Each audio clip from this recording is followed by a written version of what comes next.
Hello there, Maverick currency traders. It is March 13th, 2024. This is Rob Reinhold, and let's jump into the day. It wasn't an exciting day, but let's cover it anyway. In this session, we're going to go over what happened today, look at all the numbers, and then we always like to take a look at the market with a fresh set of eyes, throw away what we thought yesterday, and really just come in clean and score everything from a +3 to a -3. And then what we're going to do is we're going to take the best currencies, pair them against the worst currencies, or if it's crypto, we're just going to trade the best currencies and make trades based on that. Disclaimer. This video was created for professional Forex and crypto traders. Maverick Currencies is a proprietary trading firm that employs professional traders around the world. Our traders trade firm capital and keep 70 to 80% of profits they generate. All trades and analysis in this video are for professional traders only. If you are interested in becoming a professional Forex and currency trader for Maverick, click the apply button in the video description. Let's break down what happened today. All right, let's go through the market analysis. Let's just go through a few little bits of news. Probably the biggest news out there was that Bitcoin hit an all-time high above 73,000. We've been bullish, the cryptos, not just across the board, but really lately bullish on Bitcoin and on Ethereum and pretty much neutral on everything else. It hit a new all-time high at 73,000, and it looks like it's going to hold this breakout. We got a breakout 2 days ago that broke out and then had a nasty pullback. This one seems to be holding here. We also got GDP out of the UK. It was up 0.2 as expected. It was a real quiet day. Outside of the headline of Bitcoin making a new high, which Bitcoin only went up about 2% today. That's not a big move compared to what we've seen in the past. This was a very, very quiet day. And if you take a look at Forex, the first thing I want you to take a look at are these numbers. The best currency was the Aussie, up 0.24%. Usually on a good day of trading, we have 1, 2, or 3 currencies that went up 1%. The best one went up 0.24 and the worst one went down 0.25.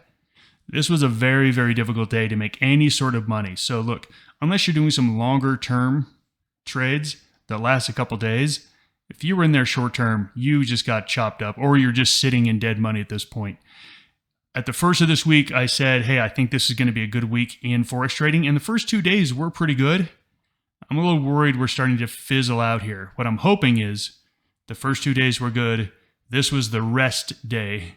And then we're going to get some continued movement tomorrow. But I'm definitely downgrading my expectations for Forex volatility based on today's action. So again, not super excited for the next 2 days. We don't have a lot of news out there either to really push Forex around. We've seen much better moves outside in like the commodity space. The commodities have been very strong. Gold continues to move higher. Oil is now breaking out of a range here. Don't get too excited because the oil Canadian dollar pair, the positive correlations we saw years ago just aren't there. So don't automatically say, oh, CAD looks like a good buy here because oil's breaking out. Absolutely not. The best thing that's still moving is crypto. Look at these markets. They were basically flat today. Little tiny pullbacks of a monster rally we had yesterday. So again, this is telling me less is happening, not more. And if you take a look at crypto, as I said, Bitcoin had a move. Okay, up 2.5%. That's a decent move. Take a look at everything else. In a daily move, this is really, really small movements whatsoever. My hope was that Wednesday was just a rest day and that the market is going to get more volatile as we go on throughout the rest of the week. However, that might be wishful thinking. I think this market is probably going to lose a little volatility over the next couple of days because look, take a look at the S&P. What is the S&P doing right now? It's trading at the higher end of its range, which is nice. That's really nice. And it looks like it does want to break out at some point. You know, we've got some trend lines pushing it up here. We are going to see a breakout at some point, but right here, right now, we're basing. We're basing. There really hasn't been any movement other than pushing up at the top of the range and then falling back down. Now, look, like I said, I do expect this to break out higher at some point. Could that be tomorrow? Could it be Friday? Yes. Until we get that, I'm a little bit concerned that most of the assets are also going to be doing the same thing, just hanging out not really going anywhere. And if we look at what is on the schedule for the rest of the week, there's not a lot. We have US PPI tomorrow morning. This is really not that big of a deal. We got the big news on Tuesday, the CPI. The market was okay with it, even though it was a little hotter than expected. The market was fine with it. We actually had an up day. We didn't really see any big push. We saw a little bit of strengthening of the dollar. I don't expect that PPI is going to give us anything. I don't expect retail sales is going to give us anything. I'm looking at the end of this week, really seeing a lack of news that's going to push things around.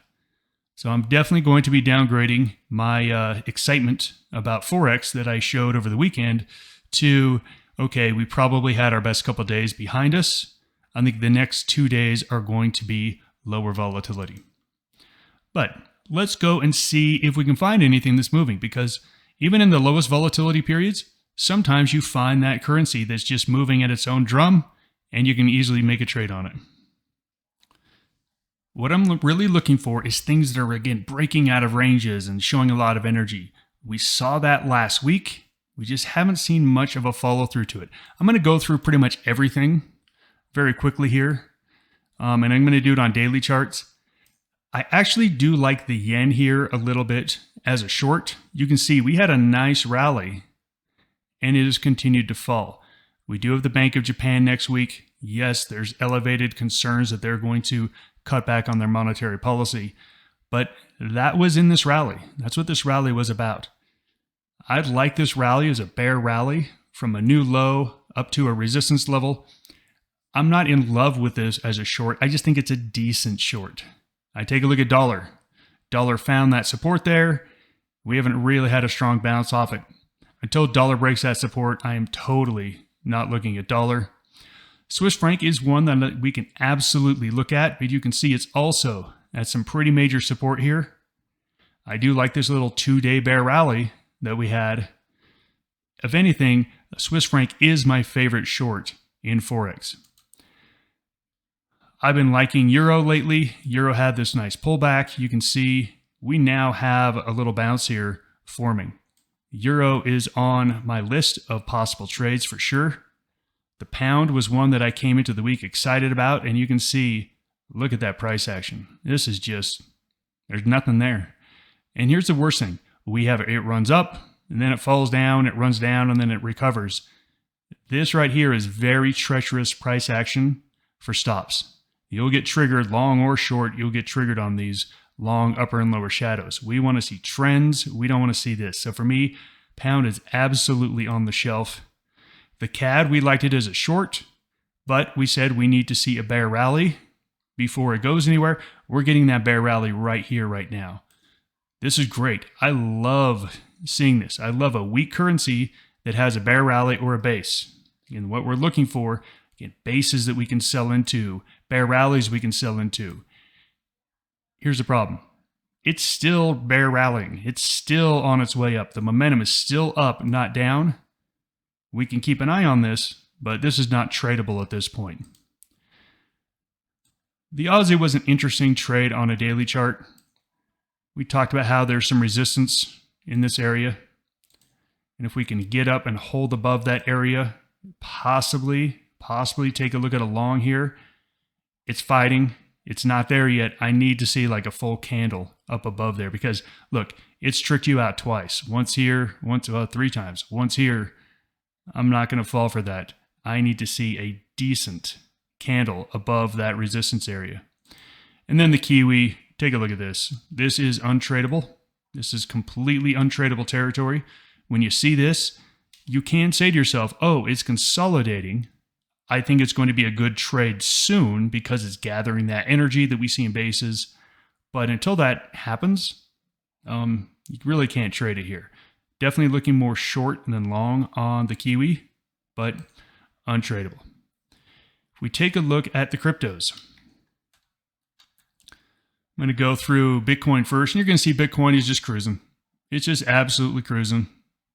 Once it broke out above this, cruise, pulled back, recovered.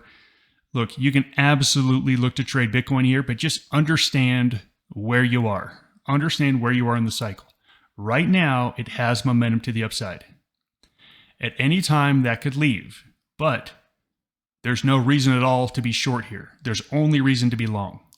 If you want to get long, just fully understand that we are at the tail end of moves, and it might go up for another 2, 3, 4 days. That's fine. If you want to be in it, great.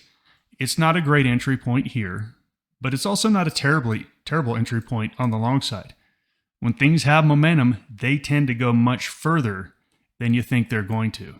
So for me, if you want to grab a Bitcoin trade, I would just say understand you don't want to sit through a pullback, because that pullback could be deep. It could be all the way back to 66,000. It could be back to this 62,000 and still really not violate a lot of support and resistance.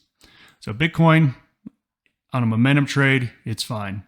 Bitcoin Cash, it's been pretty much dead over the last couple of days. What Bitcoin Cash does is it's dead for a couple of days and it has one of these big candles. And then it goes back to where it was. I find Bitcoin Cash almost impossible to trade because you just don't know when those big days are coming. Ethereum, this has been the one I've liked a little bit better. To me, it had a little bit more oomph than Bitcoin, but it's the same thing. It's the same thing. I liked it at a breakout above this 35.50. Nice trade on that one. Base here, breakout again. We're just basing here. This base is actually showing that, okay, it's gathering some steam for the next breakout. We can just keep an eye on it. A breakout above its high, I think it's an absolute buy, and that high is going to be around 4,100. 4,100 on Ethereum. But until that happens, again, I'm just not, these aren't great entry points. And here's Litecoin. Litecoin pulled back, made a new high. It's having a pullback. This one to me looks the most interesting because it's in a better place to take a position. The others are overly extended. Yes, they still have momentum to them. They might last a little bit longer, but when we get these pullbacks, this is where we can get much bigger moves here. I would like to see if it can hold this 94.50 area. If it can hold that area and give me a green candle or two, I'll absolutely take a look at along on this.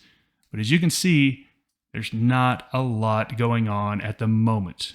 Let's take a look at our velocity board. Here's where we stand at the moment. And you can see you got a whole lot of stuff in the middle. A whole lot of stuff in the middle. So these are not tradable at this point. What is tradable? You got two things, Bitcoin and Euro Swiss franc. We already took a look at Bitcoin.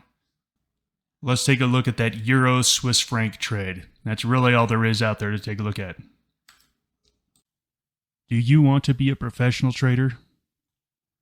Maverick Currencies is the oldest US-based Forex and crypto prop trading company that will pay you for trading with our capital. Trade our capital and keep 70 to 80% of the profits. We are looking for traders just like you that are hardworking and motivated. Click the apply link on the top right of this video to see if you have what it takes. That link takes you to a 4-minute video that explains the trader position available, and you read a list of FAQs that answer pretty much all the basic questions you have at this point. After watching the video and reading the FAQs, if you're interested, fill out an application, then you'll watch the full-length recruiting video, and then schedule an interview with one of our traders. Are you our next trader? Here's the daily chart, and you can see nice pullback, nice bold pullback. We've got this nice reversal candle. I like this trade. I like this trade here, and I think we could easily see a run up to this 96.85. That is about a 0.8% move. That's enough for me. I would love to see a few things happen. We are on a daily chart here. I would love to see a cross above the parabolic SAR. That would be a really nice signal that says, okay, this is getting some momentum. I would also like to see this RSI back off a bit, turn back up. So I'm looking for there being a little short-term pullback here, right at this resistance area. I would love it to gather some steam and then buy a breakout to the upside. I think you can use this candle right here. So 96.22. 96.22 is going to be my alert point, or where I'm going to have an order sitting to go long Euro Swiss franc, 96.22. then I'll use this 13 EMA as a trailing stop here. So who knows where that's going to be, but that's going to be a fairly tight trailing stop. You know, we're talking about 30 pips here on this one. So fairly tight trailing stop. Other than that, there's really not much to talk about. As I said, it's a quiet period. Look to trade less, not more. If you're going to play Forex, you got to have perfect timing, or else it's going to be a frustrating trade right now.